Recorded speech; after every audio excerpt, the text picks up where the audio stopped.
जय हिंद दोस्तों, मैं आरक्षक उज्जवल दीवान, जिला धमतरी, छत्तीसगढ़ से। जैसा कि आप सभी को ज्ञात है कि 3 अप्रैल 2021 को जिला बीजापुर में हमारे 22 जवान नक्सली हमले में शहीद हो गए। हमारे जवानों की शहादत आज पूरे देश को झकझोर करके रख दी है। लेकिन इस घटना के पीछे कौन लोग जिम्मेदार थे, किनकी जिम्मेदारियां तय करनी चाहिए थी और किनकी जिम्मेदारियां हैं, अभी तक ये बात किसी को पता नहीं चल पाई है। कहां पर इतना बड़ा फेलियर हुआ, किसके कारण इतनी बड़ी घटना घटित हुई है, इसके लिए जिम्मेदार लोगों के ऊपर उचित कार्रवाई शासन अभी तक क्यों नहीं कर पाई है, ये बहुत ही गंभीर विषय है। जैसा कि आप सभी को ज्ञात है कि किसी प्रकार की आतंकवादी घटना होती है, कभी कोई नक्सल घटना होती है या कोई अपराधियों को पकड़ कर लाया जाता है तो मानव अधिकार दौड़ कर आ जाता है। आज हमारे 22 जवान 24 जवान शहीद हो गए। 1-1.5 साल पहले हमारे 17 जवान शहीद हो गए थे सुकमा में। और हमेशा छूटपूट घटनाएं होती जिसमें हमारे जवान या तो कैजुअलिटी में चले जाते हैं या घायल हो जाते हैं या शहीद हो जाते हैं। इसके लिए मानव अधिकार आयोग कहाँ है? क्या आप जवानों को मानव अधिकार में, मानव की श्रेणी में नहीं रखते? हमारे कोई राइट्स नहीं है, हमारे कोई अधिकार नहीं है? आज क्यों आप नक्सलियों को नहीं बोल रहे हैं? जब आप उनके लिए दौड़ के आते हैं तो हमारे लिए भी उनके पास जाइए, उनको एक बार बताइए, जवान भी तो हमारे ही हैं, हम भी तो देश की सेवा, राज्य की सेवा में लगे हुए हैं। हमारी जान की कोई वैल्यू नहीं है क्या सर? हमारे लिए भी तो आप लोग आगे आइए। दूसरी, इतनी बड़ी घटना घटी, इस घटना के लिए जिम्मेदार लोगों को जिम्मेदार ठहराने में सिस्टम आज भी खामोश है। क्यों? क्योंकि इसमें ऊपर लेवल के लोग रहते हैं। यही कोई छोटी मोटी बात होती, छोटी घटना घटती, कोई कर्मचारी कुछ गलती कर देता है, उसको उठा के सीधा सस्पेंड कर दो, उसको बर्खास्त कर दो। कहीं कोई शराब कोची या कोई शराब बेच रहा है किसी क्षेत्र में तो उसको आप सस्पेंड कर दो, उस थाना प्रभारी को सस्पेंड कर दो, उसके एरिया में होने वाले कर्मचारियों को सस्पेंड कर दो। आज बड़े लेवल पे हो रहा है तो उनके ऊपर कार्रवाई कीजिए ना सर। आज क्यों मौन बैठ गए आप लोग? सन 2018 में जब हमारी हक की बात हुई, माननीय रमन सिंह जी की सरकार थी, हमारे अधिकारियों ने हमारा शोषण चालू कर दिया, हमारे कर्मचारियों को FIR करके जेल भेज दिया और हमारा कर्मचारी लोअर कोर्ट से केस जीत कर आ गया है।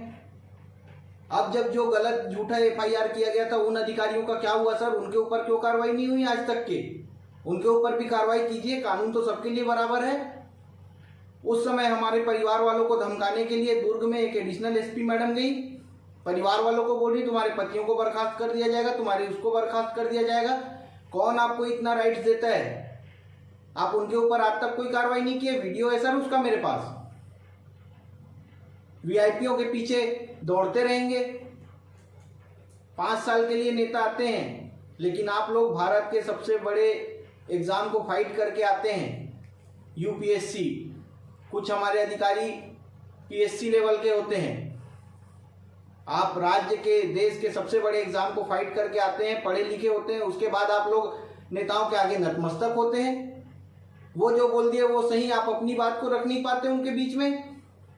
सिर्फ जवानों की शहादत, जवानों का शोषण, यही है। VIP प्रथा में हजारों गाड़ियां लगा देंगे, हजारों जवानों को उनके पीछे लगा देंगे। आप अपने घरों में अपने काम करने के लिए जवानों को लगा लीजिए, बच्चों को लगा लीजिए।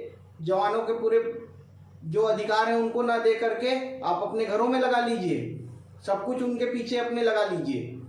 जवानों के अधिकार नहीं है। आज मेरे को अपनी सरकारी ड्यूटी करने के लिए अगर मैं 1 लीटर पेट्रोल मांग लूँ तो मुझे देने में आप लोगों का वित्तीय बजट बढ़ जाएगा, आप लोग घाटे में चले जाएंगे, आपका राज्य स्थिर नहीं चल पाएगा। लेकिन वहीं अपने बच्चों को स्कूल छोड़ने के लिए, सब्जी भाजी लाने के लिए, तीन तमाशा करने के लिए, VIPों के लिए जिनको पहले से सुरक्षा मिली हुई है, एक्स्ट्रा प्रोटेक्शन दे रहे हैं आप उनको, तब आपका कहाँ गया? जितने नियम कायदे कानून बताकर आप लोग हमारे को दबाते हैं, उससे ज्यादा नियम कायदे कानून तो आप लोग तोड़ देते हैं सर। आज हमारा एक जवान किसी अपराधी को पकड़कर लेकर आएगा अपने पैसे खर्च करके, और वाहवाही लेने के लिए पूरे ऊपर से नीचे तक आ जाएंगे, मीडिया में दिखाएंगे, मेरे कहने पे ये हुआ वो हुआ, मेरे अधीन इसने ये किया ऐसा किया। जिसने काम किया उसका तो नाम ही नहीं आ पाता। आज इतनी बड़ी घटना घटी है नक्सल की, इससे पहले भी घटी, कौन जिम्मेदारी लेने आया? आइए ना सर, अब आगे आके अपनी जिम्मेदारियों का वहन कीजिए। आप बताइए, हाँ मेरे कारण ऐसी घटना घटी, इसके लिए मैं जिम्मेदार हूं। अब बोलने में शर्म आ रही है क्या आप लोगों को? राजनेताओं को कहना चाहूंगा, झूठे वादे करना छोड़ दीजिए। ये कर्मचारी हितैषी सरकार, देंगे सबको वाजिब अधिकार, लिखे हैं यहाँ पे, कांस्टेबल, हेड कांस्टेबल, एएसआई और अन्य सभी को नियमित वेतन वृद्धि। ये वो कांग्रेस सरकार का घोषणा पत्र है ये 2018 का। कहाँ है हमारा प्रमोशन सर, कहाँ है? ये आपके माननीय विभोर सिंह जी हैं, रिटायर्ड डीएसपी, इन्होंने घोषणा पत्र दिया है, नक्सल प्रभावित क्षेत्र में कर्तव्यस्थ जवानों को बुलेट प्रूफ जैकेट, हेलमेट तत्काल व्यवस्था होगी। 2.5 साल हो गई सर आपकी सरकार को। आज शायद बुलेट प्रूफ जैकेट होते तो हमारे कई जवान शहीद नहीं होते, कई परिवार आज भी खुशहाल होते। छत्तीसगढ़ के सहायक आरक्षकों को नियमित शासकीय सेवक का दर्जा दिया जाएगा। आज नक्सल प्रभावित क्षेत्रों में दौड़ कर नक्सलियों का सामना कर रहे हैं सर सहायक आरक्षक, 10,000, 12,000, 14,000 में। उनको आप 2.5 साल में आज तक के दे नहीं पाए। बिना सहायक आरक्षक के आप ग्राउंड में चल के दिखाइए, एसी कमरों से बाहर निकलिए सर, ग्राउंड में आइए। कोई अधिकारी नहीं जाता सर्चिंग करने के लिए, निरीक्षक स्तर के ही अधिकारी तक के जाते हैं, ऊपर लेवल के तो बहुत कम ही जा पाते हैं। यहाँ छत्तीसगढ़ राज्य में पुलिस रेगुलेशन में व्यापक एवं समयानुकाल संशोधन किया जाएगा। 1861 का कानून आप लोगों के अनुकूल है, उसको चलाते रहेंगे। 2.5 साल हो गए, बदलिए कानून को, आज के परिवेश में लाइए। अपनी सुविधाओं के हिसाब से आप लोग ला के चल रहे हैं। 10 वर्ष पूर्ण कर चुके सिपाहियों को पदोन्नत किया जाएगा। 11 साल होने को आ गए सर मेरी सर्विस को, कहाँ है? एक भी कहीं पे सजा नहीं मिली है। नक्सली घटनाएं होती हैं तो उसकी कड़ी निंदा करने के लिए आ जाते हैं। निंदा सिर्फ हमारे सर्विस रिकॉर्ड में दिया जाता है हमारा प्रमोशन रोकने के लिए। आप उसको क्यों नहीं देखते? आज हमारा कोई कर्मचारी छोटी मोटी गलती कर दे तो आप लोग धरना प्रदर्शन करने आ जाएंगे। उससे डर के हमारे अधिकारी उस कर्मचारी के ऊपर भले जो कार्रवाई करना है करेंगे, उस धरना प्रदर्शन से ये डर रहे हैं। क्यों भैया? धरना प्रदर्शन करना उनका काम है, आप सही गलत में तोड़ नहीं कर पा रहे हैं। भारत के सबसे बड़े एग्जाम पास करके आए हुए लोग, उसमें भी तकलीफ है। हमारे जवानों का लगातार शोषण होता रहे, हमारे को मूलभूत सुविधाएं देने में आप लोगों को तकलीफ हो जाती है। आप लोग का वित्तीय भार बढ़ जाएगा। अपना वेतन भत्ता बढ़ाने के लिए हाथ उठाकर कर लेते हैं। जिन लोगों को 2 साल 3 साल में प्रमोशन मिल जाता है उनको थोड़ी तकलीफ होगी सर। प्रमोशन के लिए यहाँ रुके हुए हैं। हमारे 2800 ग्रेड पर करने के लिए यहाँ 65 विधायकों ने लिखित अनुशंसा कर दी, उसमें आप लोग बात करने में हिचकिचाते हैं, उसमें आप लोगों को तकलीफ हो रही है देने में। क्या अपने हर अधिकार लेने के लिए हमको कोर्ट ही जाना पड़ेगा? आप लोग ग्राउंड लेवल की सच्चाई को कब देखेंगे? ग्राउंड से आप लोग कब आएंगे? 2013 में जब झीरम घाटी में कई नेता शहीद हुए और हमारे कई जवान शहीद हुए, उस समय जो नेता शहीद हुए उनके बच्चों को आप लोगों ने डिप्टी कलेक्टर का पद दिया। हमारे जवान शहीद होते हैं तो उनको भी दीजिए ना सर, डिप्टी कलेक्टर, डीएसपी, राजपत्रित अधिकारी का पद। क्या नियम सबके लिए अलग अलग होते हैं क्या? एक ही नियम, एक रूपता लाइए। और मैं हमारे जवानों से भी कहना चाहूँगा, आप लोग थोड़े जानकार बने, पढ़ें, सिस्टम को समझें, क्या लिखा है उसको समझें। अपनी बातों को रखने से ना हिचकिचाएं। बातों को रखने में कहीं कोई बुराई नहीं है। भारत का संविधान हमें अपने हक के लिए बात करने के लिए और उसके लिए निवेदन करने की स्वतंत्रता की आज़ादी देता है हमको। आप लोग नहीं बात करेंगे, नहीं पूछेंगे, नहीं बताएंगे तो आपकी तकलीफों से किसी को कोई मतलब नहीं है। आपको अपनी तकलीफों के बारे में बताना पड़ेगा आगे।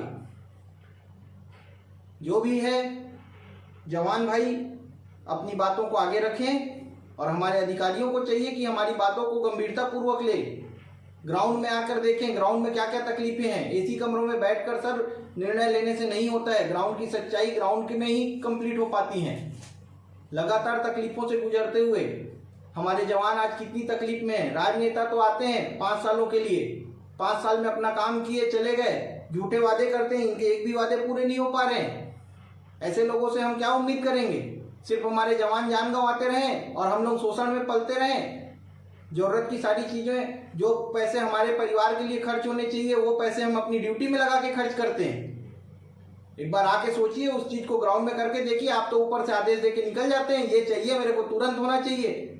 कहाँ से हो रहा है वो चीज़ मैनेज, कैसे हो रहा है मैनेज, आप आके करके देखिए, तब आपको समझ में आएगा इन सब तकलीफों के बारे में। सिर्फ वहाँ बैठकर आदेश देने से नहीं होता सर, ग्राउंड में आकर काम करना पड़ता है। हमारी बातों को थोड़ी गंभीरता से लीजिए और निवेदन को स्वीकार कीजिए। जय हिंद, जय भारत, जय छत्तीसगढ़, जय जवान।